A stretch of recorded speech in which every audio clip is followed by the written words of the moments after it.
तुमसे रोका न गया नफरत को, कर दिया तार तार उल्फत को। अब तो इंसानियत भी रोती है, अब तो इंसानियत भी रोती है।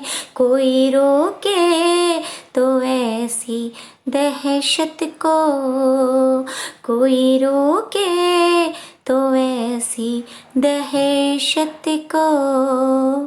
जी हाँ, अस्सलाम वालेकुम। आप मेरे कथा से समझ ही गए होंगे कि आप लोग के बीच किस लिए आई हूँ। ये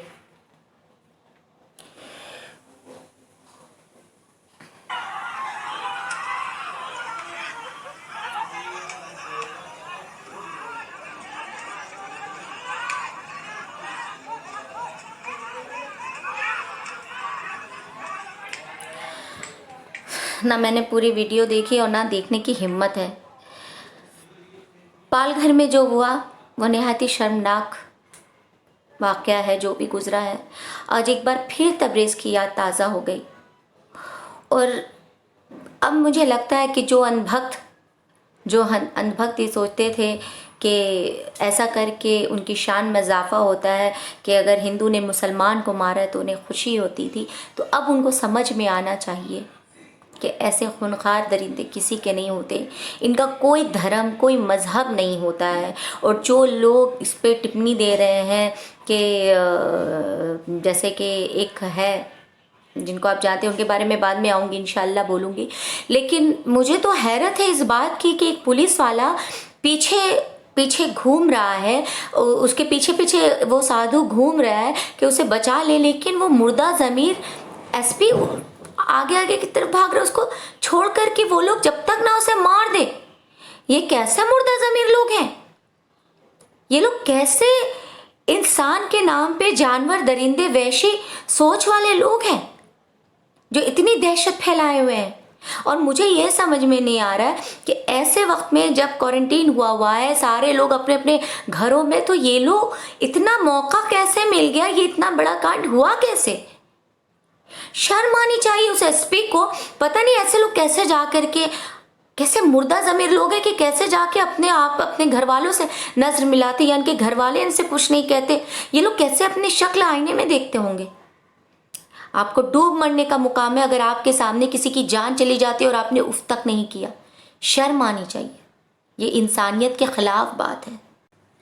एक अफवाह थी वहाँ पर कि किसी का बच्चा चोरी हुआ है और उस चक्कर में लोगों ने इस तरीके से एक संत को, मैं संत और सब भूल जाइए, साधु भूल जाइए, सब भूल जाइए, लेकिन 2-3 इंसान, उसने किसी का क्या बिगाड़ा था? और तबरेज़ के वक्त पे भी ये बात की गई थी कि अगर उसने चोरी की थी या कुछ किया था तो आप लोग पुलिस से कंप्लेन करें। आपको या किसी को भी, कोई को भी कानून को अपने हाथ में लेने के लिए नहीं कहा गया है। आप कोई नहीं होते किसी को सजा देने के वाले। फिर आप लोगों ने ऐसे लोग, मुझे तो ये समझ में नहीं आ रहा है कि ऐसे वक्त में जब लॉकडाउन है और सब लोग अपने अपने घरों में बंद है, फिर इतनी भीड़ कैसे जमा हो जाती है और लोगों का मॉब लिंचिंग कर दिया जाता है? तो ये क्यों ऐसा है कि किसी जगह में क्वारंटीन किया हुआ है और किसी जगह में नहीं किया हुआ? आखिर ये चीज़ हुई कैसे? ज़रूर वहाँ पे इस तरह के हालात बने हुए हैं कि वहाँ पे लोग जो हमारे आदरणीय पीएम मोदी जी ने कहा हुआ है कि सब अपने अपने घरों में रहें, सुरक्षित रहें, तो वहाँ पे नहीं हो रहा, क्योंकि बाकी जगहों में, मंदिरों में आप देख सकते हैं। मैंने कुछ पहले भी वीडियो बनाए थे कि लोग वहाँ पर जो है श्रद्धालु, इसी तरह से लोग जा रहे हैं, कर रहे हैं। तो आखिर ये हुआ कैसे? वहाँ पे इस तरह के कानून क्यों नहीं बने हुए थे? वहाँ पे सुरक्षा इस तरह की क्यों नहीं थी? अगर कोई बच्चा भी चोरी हुआ तो वो कैसे हुआ? मैं बहुत मुबारकबाद और इस बात की तहे दिल से शुक्रगुजार हूँ उद्धव ठाकरे जी की कि उन्होंने सही वक्त में सही कदम को अपनाया और अल्लाह करे कि वो आगे भी इसी तरह से सारे मामलात रहें कि उन्होंने 101 लोगों को इस मामले में गिरफ्तार करवाया। बहुत खुशी की बात है कि चलो कम से कम किसी ने इस तरह से एक्शन लिया, मगर ये इस तरह से होने का माहौल बने ही क्यों? आखिर वो लोग अपने अपने घरों में क्यों नहीं थे? 3 बेकसूर जानों का क्या क्या बिगाड़ा था उन्होंने किसी का? और कुछ लोग जो अपनी सियासत चमकाने के लिए आज भी हिंदू मुसलमान करें, तो उनको अपनी आंखें खोल लेनी चाहिए कि बीमारी या मौत हिंदू मुसलमान देख के नहीं आती। वो हिंदू को भी मारती, वो मुसलमान को भी मारती है। जिसने इस दुनिया में जन्म लिया है वो सारे इंसानों को मारती है। फिर आज आप हिंदू मुसलमान किस तरह से कर रहे हैं? संबित पात्रा जी ने जो कहा है कि आज संतों की जान गई तो क्या, तो आप उठा के देख ले, क्या किसी मुसलमान ने? और मैं हैरान हूँ जब हमारे आदरणीय पीएम मोदी जी कहते हैं कि हम भाईचारगी को बनाए रखेंगे, तो ऐसे वक्त में उनके अपने लोग, संबित पात्रा जी, बल्कि मुझे तो उसे जी कहने का भी मन नहीं करता, हाँ, जो हमेशा अपने मुंह से गंद ही बोलता है, उसने ये कहा कि अभी कौन आवाज़ उठाएगा, अभी लिबरल लोग कहाँ हैं। अरे आप इस वाक्य को हिंदू मुसलमान करना चाह रहे हैं, जबकि यह मुद्दा हिंदू मुसलमान का है ही नहीं।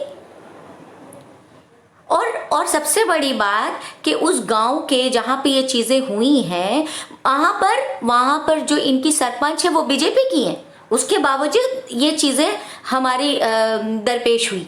फिर कैसे, मतलब ये लोग आंख रहते हैं, मतलब सोचते हैं कि बिल्ली कंबल में दूध पी रही हो और कोई देखे ना इनको।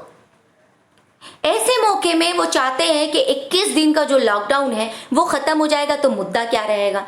तो ऐसी कोई भी चीज बीजेपी के नेता नहीं छोड़ना चाहते हैं जो आगे जा करके, क्योंकि उनको मालूम है कि हमें आगे भी जाना है, हमें फिर हिंदुस्तान में हिंदू मुसलमान करना है, ताकि हमारी जो है सियासत की रोटी सिकती रहे, ये अच्छी तरह से सीखे और हम इसे खाते रहे। लेकिन आप याद रखिए, ऐसे लोगों को हम जैसे लोग और जितने भी लोग जिसके अंदर इंसानियत है, अभी भी हिंदुस्तान से इंसानियत नहीं मरी है। मैं ऐसे लोगों को बता देना चाहती हूँ कि अभी भी कुछ लोग ऐसे हैं जो इनके इस तरह के जो बीज ये लोग बो रहे हैं, हाँ, कुछ रोज कभी कुछ दिन तक ये शायद ये चीज़ें चलेगी, लेकिन वो वक्त दूर नहीं है जब सब लोग इस चीज़ को समझ जाएंगे कि मोहब्बत और इंसानियत के साथ ही इंसान खुशी खुशी अपनी जगह को बनाकर रह सकता है। इसके अलावा कोई चारा नहीं है। क्योंकि देखिए, नेता बनने के लिए किसी चीज़ की ज़रूरत नहीं होती है, बस ये सारी चीज़ें जान ले। मोहब्बत का पाठ पढ़ने की शायद इनकी ज़रूरत ही नहीं थी, लेकिन अगर एक पढ़ लिया करें तो आज जो है हमारा देश सबसे आगे हो। लेकिन कुछ ऐसे लोग हैं, कुछ ऐसे तत्व हैं जो हमारे देश की मोहब्बत को, अभी लोग कोरोना से मर रहे हैं उसके लिए परेशान है लोग कि इस बीमारी से हम लोग किस तरह से लड़ें, किस तरह से बचें, एक दूसरे के दर्द में शामिल हो, ना हिंदू मुसलमान। लेकिन ऐसे वक्त में भी जो अंधभक्त हैं वो लोग लोगों की आईडी देख देख करके उनको सामान दे रहे या उनको अपने मोहल्ले में नहीं आने दे रहे। तो मैं पूरी तौर पर ऐसे लोगों का बहिष्कार करती हूँ कि इनको शर्म आनी चाहिए, डूब मरना चाहिए और उनको समझना चाहिए कि अगर आज उनका वक्त है, किसी और का वक्त है, तो कल उनका वक्त होगा। शुक्रिया। और आखिर में मैं उम्मीद करती हूँ कि श्री आदरणीय उद्धव ठाकरे जी और जो भी लोग इस चीज़ से जुड़ चुके हैं और जिन्होंने एक्शन लिया है, मैं उनसे रिक्वेस्ट करती हूँ कि उस पुलिस वाले को बिल्कुल छोड़ा ना जाए, उसे कड़ी से कड़ी सज़ा दी जाए, ताकि उसे पता हो कि जब किसी की जान पे बनती है तो कैसा लगता है। और मैं आप लोगों से और तमाम उन लोगों से रिक्वेस्ट करती हूँ, तमाम अपने भाई बहनों सबसे रिक्वेस्ट करती हूँ कि जब आप लोगों के आंखों के सामने किसी पे भी जुल्म हो तो प्लीज़ आप लोग आवाज़ उठाएं, उसे रोकें। हमारा खुदा भी कहता है कि जब आप किसी पर जुल्म होते हुए देखें तो अगर आपके पास ताकत है तो अपने हाथों से रोकें, और नहीं है तो अपनी ज़बान से बोलें, और वो भी नहीं है तो अपने दिल में सोचें। आप यकीन जाने कि अगर आप ऐसा करेंगे तो आप अपने आप से नज़र मिला पाएंगे। और वो लोग जो ऐसा नहीं करते हैं वो लोग मुर्दा ज़मीर लोग होते हैं। किस लिए? ऐसी ज़िंदगी का क्या फ़ायदा?